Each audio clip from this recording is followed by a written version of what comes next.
Imagine, you the owner of a professional studio, worth around $10,000 with all fancy gear and acoustics. Does that make you instantly know how every mix should sound? Clearly, not everyone has a privilege to work in a studio like that. Majority of us are used to the sound of our room. This can cause a lot of damage to your mixes, but luckily there is a fix for that, which is either free or costs way less than acoustic treatment and gear.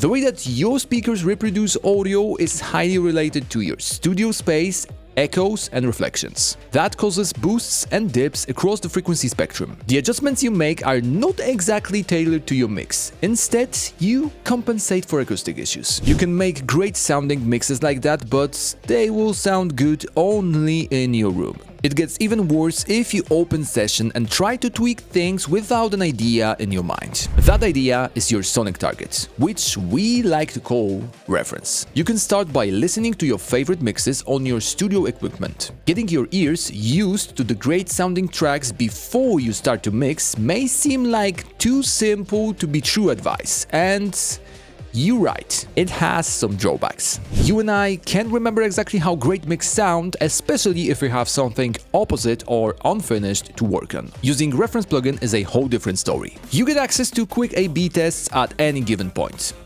If you have trust issues with your ears, visual assistance from Level Line can get you even further. It's not a standard slowed down frequency analyzer. Level Line takes your mix, compares it to reference track, and then gives you adjustment hints in real time. It might be common sense, but the reference track you choose should be as close as possible to your sonic target and your own mix. Once you find the right one though, don't just grab EQ and go crazy to mimic the Level Line. Working on balance and adjusting levels usually gets you to 80 or even 90% work done. When you adjust the balance of any track, the others will sound brighter or darker related to it. That's why you see Level Line starts moving before apply any EQ. We made a whole video dedicated to leveling and first moves in mixing. In fact, all videos on our channel are made to help you improve on mixing and mastering. If that sounds like a plan and you enjoyed this one so far, make sure to hit that subscribe button. That helps us a lot to do more videos with even better tips. If it starts to feel like home after leveling,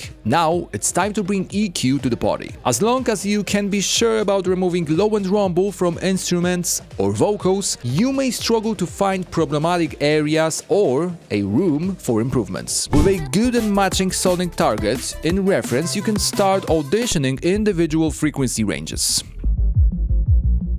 and pick differences between your mix and reference track way easier. Level Line is very intuitive, since at this stage you can treat it as a EQ curve adjustment suggestion. That means I need to cut this range by this amount of dB to match to my reference track, and this means exactly opposite. I need to boost this range by this amount of dB.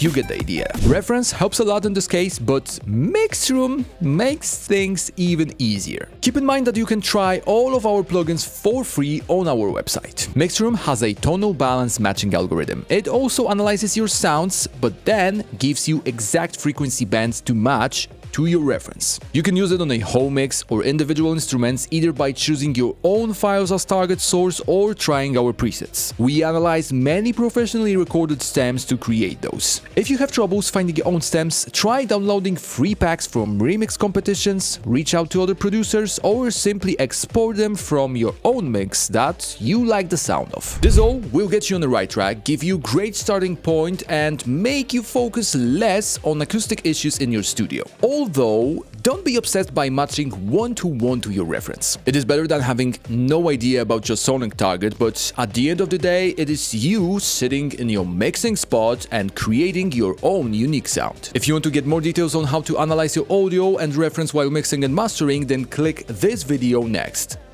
Literally everything you need to know about reference and some of our other unique tools.